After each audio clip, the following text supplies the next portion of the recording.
मुजफ्फरनगर जिला कारागार सुधार गृह की ओर है, उसमें सुधारात्मक कार्य किए जा रहे हैं। जो जेल अधीक्षक सीताराम शर्मा जी हैं, उनके द्वारा विभिन्न कार्य किए जा रहे हैं और जिला कारागार में एक व्यवस्था इन्होंने की है कि चौपाल का आयोजन किया जाता है प्रत्येक दिन। वो उसमें इन्होंने अनुशासन समिति सहित कई समितियों का गठन भी किया गया है। विस्तार से जानकारी देंगे जेल अधीक्षक। आइए सीधा बात करते हैं सर। सबसे पहले तो आपका खोजी न्यूज में स्वागत है। धन्यवाद। तो क्या जैसे चौपाल का आयोजन किया जाता है तो कितनी समितियां इसके लिए बनाई गई है जेल में, पूरी जिला कारागार में? देखिए, लोकतंत्र की आधारभूत संरचना में जो है चौपाल या पंचायत व्यवस्था का बहुत योगदान है। इसी संकल्पना को ध्यान में रखते हुए जेल को, संपूर्ण जेल के परिसर को हम लोगों ने 7 चौपालों में बांटा है, जिसमें लगभग एक चौपाल में करीब 300-400 बंदी इस तरह से आ जाते हैं। तो परिसर के हिसाब से जो आते हैं उनको इस तरह से चौपाल में व्यक्त किया है। तो 7 चौपालें हैं, उनमें हम लोगों ने 6 समितियां बनाई हैं। ये चौपाल प्रतिदिन बैठक करती है अपने सदस्यों के साथ, जहां पर किसी भी तरह की कोई समस्या है बंदी की, वो अलग अलग समितियां हैं। जैसे 6 समितियों में है स्वास्थ्य समिति, चिकित्सा समिति, स्वच्छता समिति, अनुशासन समिति, विधिक सहायता समिति, शिक्षा एवं कौशल विकास समिति। ये समितियां अपने अपने संबंध में, जैसे शिक्षा समिति का जो काम प्रारंभिक तौर पर जो हमने दिया, अभी चौपाल सिस्टम को शुरू हुए लगभग 4 महीने हो गए हैं। तो जो सबसे पहला काम था कि शिक्षा के संबंध में ऐसे लोगों का आइडेंटिफिकेशन करना जो पूरी तरह से अशिक्षित हैं या कम शिक्षा है, जिनको किसी स्तर की शिक्षा प्राप्त की है, उनको आगे जिनको शिक्षा लेनी है। तो इस तरह की समितियों के माध्यम से हमारे पास 600 लोग ऐसे मिले पूरी जेल में जो साक्षर नहीं थे, यानी निरक्षर हैं और बिल्कुल अशिक्षित थे। तो इनको पढ़ाने के लिए शिक्षा समिति ने काम शुरू किया। क्योंकि आवश्यकता थी शिक्षकों की, तो हमने फिर जिलाधिकारी महोदय से निवेदन किया और बेसिक शिक्षा विभाग से 3 शिक्षक यहाँ पर तैनात हुए हैं जो उनको साक्षरता उपलब्ध करा रहे हैं। साथ ही हमारे यहाँ इसी समिति के माध्यम से हम लोगों ने ऐसे लोगों का भी आइडेंटिफिकेशन किया जो हाईली एजुकेटेड हैं या बाहर वो शिक्षण व्यवसाय में थे, किसी कारणवश कारागार में आ गए।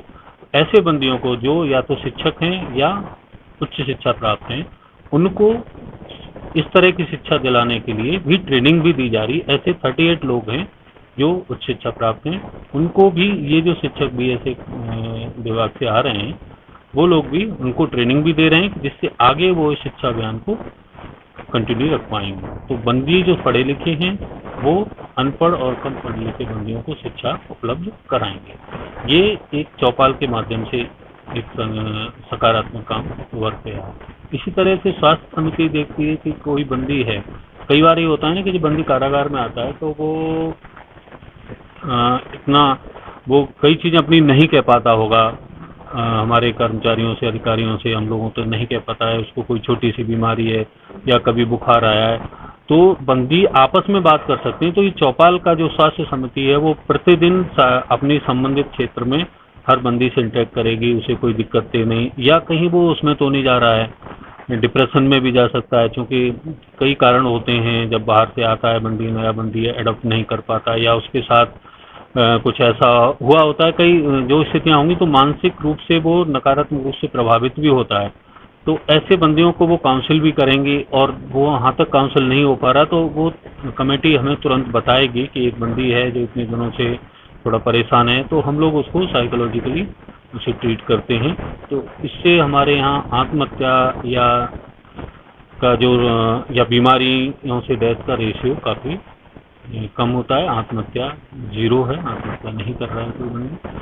दूसरी स्थिति है अनुशासन समिति है। अनुशासन समिति क्या करती है, कई देखिए बहुत सारे लोग रहेंगे तो आपस में मनमुटाव, झगड़ा, इस तरह की संभावना रहती है। तो ये अनुशासन समिति, जैसे कोई 2 बंदियों में किसी बात को लेकर मनमुटाव हुआ, झगड़ा हुआ, तो अनुशासन समिति वहीं पहले तो उनको समझाएगी, काउंसिल करेगी।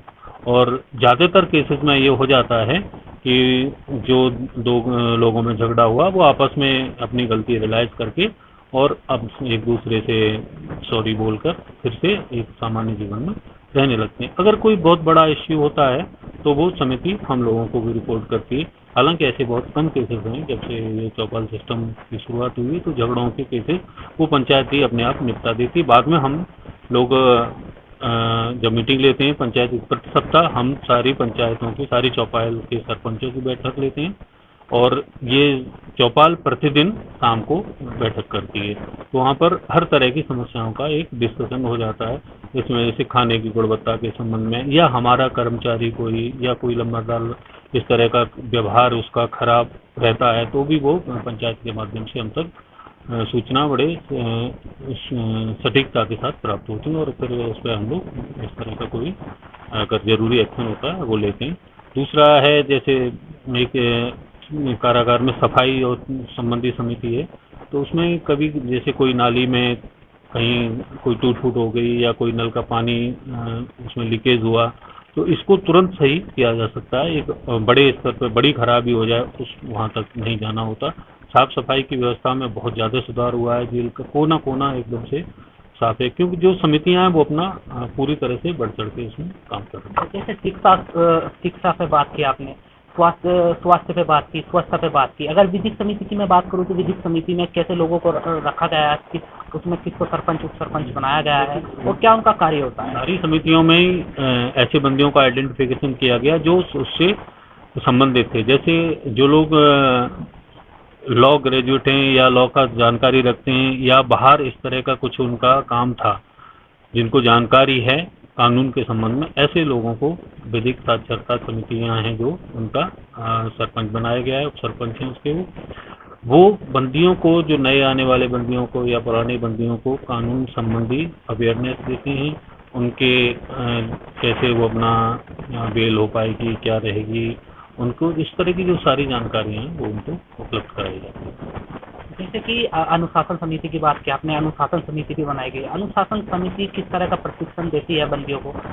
अनुशासन समिति एक सामान्य व्यवहार, जो सामाजिक मानकों के अनुरूप एक व्यवहार होता है, हमें कैसे रहना है आपस में, बिल्कुल एक दूसरे के साथ किसी तरह का अभद्र व्यवहार नहीं करना है या किसी तरह का सांप्रदायिक व्यवहार नहीं करना है, और जिससे एक समाज में, यानी जो कारागार के अंदर का समाज है उसमें एक सामाजिक सुरुचि बनी रहे, इस तरह के जो अनुशासन समिति का काम होता है। इसके साथ साथ योग समिति भी है, योग एवं सांस्कृतिक कार्यक्रम समिति। तो इसमें योग का प्रशिक्षण दिया जाता है। इसके जो अध्यक्ष बनाए गए हैं वो सारे लोग वो हैं जो बाहर योगा इंस्ट्रक्टर थे या योगा प्रैक्टिशनर थे। तो वो सब लोगों को अपने बैरक वाइज योग का प्रशिक्षण देते हैं और योग के लाभों के प्रति जागरूक करते हैं। तो इससे योग करने वाले बंदियों की संख्या में भी निरंतर वृद्धि हो रही है। साथ ही सांस्कृतिक समिति जो इसमें कारागार में विभिन्न समयों पर, राष्ट्रीय त्योहारों के समय पर या धार्मिक त्योहारों के समय पर जो भी कार्यक्रम होते हैं उनके लिए भी ये समितियां तैयारी करती है। और यहाँ पर एक भजन मंडली भी है, तो वो लगातार इस तरह के भजन कीर्तन का आयोजन भी करते रहते हैं, संगीत का आयोजन भी होता रहता है। तो ये समितियां इस तरह से काम कर रही हैं। तो आपने कहा कि स्वास्थ्य, शिक्षा और अन्य भी बहुत सारी 6 समितियां बनाई गई है। तो हर तरीके से जो बंदी जेल में निरुद्ध है उसको कहीं ना कहीं बिल्कुल एक सुधारात्मक कार्य की ओर ले जाने का प्रयास किया जा रहा है। स्वास्थ्य समिति में भी ऐसे लोग रखे गए हैं जो बाहर कोई फार्मासिस्ट थे या डॉक्टर थे, जो कि अभी यहाँ हमारे यहाँ एक MBBS डॉक्टर बन रहे हैं किसी केस में, उनका अपना हॉस्पिटल था, तो वो स्वास्थ्य समिति में देख रहे हैं और वो बंदियों को ट्रीटमेंट, क्योंकि हमारा जो सरकारी सिस्टम है वो तो है ही, उसको असिस्ट करने के लिए इस तरह के जो रिसोर्सेज थे उनको भी इस्तेमाल किया जा रहा है, जिससे बंदियों को अधिकतम मानवीय सुविधाएं मिल पाएं और सुधार की प्रक्रिया को भी एक आधार प्राप्त हो। प्रयास ये है कि बंदी जब यहाँ आया है तो उसकी मानवीय गरिमा अक्षुण्ण रहे, साथ ही साथ वो अपने जो भी उसने कोई सामाजिक, नैतिक या विधिक दृष्टि से ऐसा काम किया था जो जिसकी वजह से उसे आना पड़ा, उसके प्रति वो अपना विश्लेषण करे, प्रायश्चित करे और बाहर जब समाज में जाए तो एक अच्छा नागरिक बन के जाए और समाज के विकास में अपना योगदान। 7 चौपालों का गठन किया गया है। 7 चौपाल में एक, हर चौपाल पे एक सरपंच और उप सरपंच कितने हैं उसपे? 6 उप सरपंच हैं। हर चौपाल में 6 उप सरपंच हैं और जो उप सरपंच है वो हर समिति का अध्यक्ष है। कितना असर देखने को मिल रहा है जो आपने अनुशासन समिति चलाई, शिक्षा पे कार्य किया जा रहा है, स्वास्थ्य पे कार्य किया जा रहा है, योग सांस्कृतिक कार्यक्रम पे कार्य किया जा रहा है, अन्य चीजों पे भी अन्य चीजों पे भी ध्यान दिया जा रहा है, तो कितना असर देखने को इसका मिल रहा है जी? देखिए, इसका बहुत सकारात्मक परिणाम प्राप्त हुए हैं। इससे पहले हम लोगों ने जो इसी लोकतंत्र को जड़ों तक ले जाने के लिए, हर बंदी तक पहुंच के लिए शिकायत पेटिकाओं की शुरुआत की थी। उसके माध्यम से बहुत सारी जानकारियां शुरुआत में प्राप्त हुई, जिसके आधार पर व्यवस्थाओं को ठीक किया गया। अब इसके जो चौपाल का जो परिणाम है, उसकी सकारात्मकता, जैसे शिक्षा में आपने देखा कि 600 लोग जो अशिक्षित थे वो पढ़ने में रुचि ले रहे हैं, बहुत सारे बंदी योग कर रहे हैं, लड़ाई झगड़े लगभग नगण्य हो गए हैं, क्योंकि छोटे मोटे लड़ाई झगड़े होंगे, जब इतना लोग रह रहे हैं तो आपस में विचार एक असहमति होती है, तो उस पर कभी कभी बहस होती है, लेकिन ये झगड़े बड़ा रूप नहीं ले पाते, ये कोई मॉब का रूप नहीं ले पाते, क्योंकि चौपाल के जो समझदार जो सरपंच हैं, उप सरपंच हैं, सदस्य जी आपस में वहीं बैठ के उनको निपटारा करते हैं, समझाते हैं। और निश्चय ही किसी भी व्यक्ति को अगर समझाया जाता है, जब वो अपने सामान्य विवेक में होता है, तो उसे समझ में आता है कि कहाँ गलत है कहाँ सही है, तो वो तुरंत अपनी गलतियां रियलाइज करके फिर आपस में जिनमें झगड़ा हुआ वो आपस में अपना फिर से उनमें प्रेम हो जाता है। तो इस तरह से एक सही और सकारात्मक वातावरण का सृजन हुआ। तो कैसे मनमाया? वैसे तो आपकी पोस्टिंग मुजफ्फरनगर में 2.5 साल से है, 4 महीने से आपने शुरुआत किया, कैसे मनमाया कि ये व्यवस्था जेल में होनी चाहिए क्या? और मेरा ये भी सवाल है कि जो मुजफ्फरनगर जेल में ही ये व्यवस्था है, या उत्तर प्रदेश के कोई और ऐसा जिला भी है, जिला कारागार है, जहाँ पर इस तरह की व्यवस्था चौपाल का आयोजन किया जाता है और चौपाल वहाँ से छोटी छोटी समस्या बनती होगी सुनी जाती है? देखिए, अन्य कारागारों में जो भी ग्रीवेंस रिड्रेसल का अपना अपना सिस्टम होगा, लेकिन ये चूंकि लोकतंत्र हमारे भारत एक लोकतंत्र गणराज्य है, तो उसी की संकल्पना से यह है कि अगर ये छोटा सा एक एरिया है, इसमें भी अगर ये लोकतंत्र को मजबूत किया जाए, और जहाँ पर जो भी बंदियों की कई छोटी मोटी चीजें रहती हैं वो भी अगर आ पाएंगी और बंदियों का इन्वॉल्वमेंट भी होगा, इसमें एक सकारात्मक वातावरण का सृजन रहेगा। इस संकल्पना के तहत इसकी हमने शुरुआत की, क्योंकि 4 महीने पहले इसलिए किया, उस समय ही जब ख्याल आया कि ये होता है ना, अच्छी चीजें कभी भी शुरुआत हो जाए, जब शुरुआत हो जाए तब अच्छा। तो आप भी जैसे कि 7 चौपालों का गठन किया गया, जो सारे सरपंच होते हैं, उप सरपंच होते हैं और बंदी होते हैं, तो उनकी आप कब बैठक लेते हैं? हम लोग प्रति सप्ताह बैठक लेते हैं, शनिवार को अगर किसी वजह से नहीं हो पाता तो सोमवार को, इस तरह से सप्ताह में एक बैठक करते हैं। हजारों की संख्या में जिला कारागार मुजफ्फरनगर में जो बंदी हैं वे निरुद्ध हैं, और उनको सुधारने का और जो चौपालों का आयोजन किया जा रहा है, इनके चौपाल के माध्यम से जेल अधीक्षक सीताराम की जो अनूठी पहल इन्होंने की है, और उसके द्वारा जो चौपालों के द्वारा जो छोटी छोटी समस्याएं होती हैं, चाहे स्वच्छता को लेकर हो, चाहे स्वास्थ्य को लेकर हो, या विधिक साक्षरता को लेकर हो, या अन्य चीजों को लेकर हो, सभी पर ध्यान दिया जा रहा है और बंदी को सुधारने की तरफ ले जाया जा रहा है। वैसे तो जब से इनकी पोस्टिंग हुई है तब से ही सुधारात्मक कार्य जारी है, लेकिन चौपालों का 4 महीने से इन्होंने बताया कि शुरुआत की गई है और इसका असर देखने को भी मिल रहा है। देखते रहिए खोज न्यूज और मैं आपके साथ हूं फिरोज।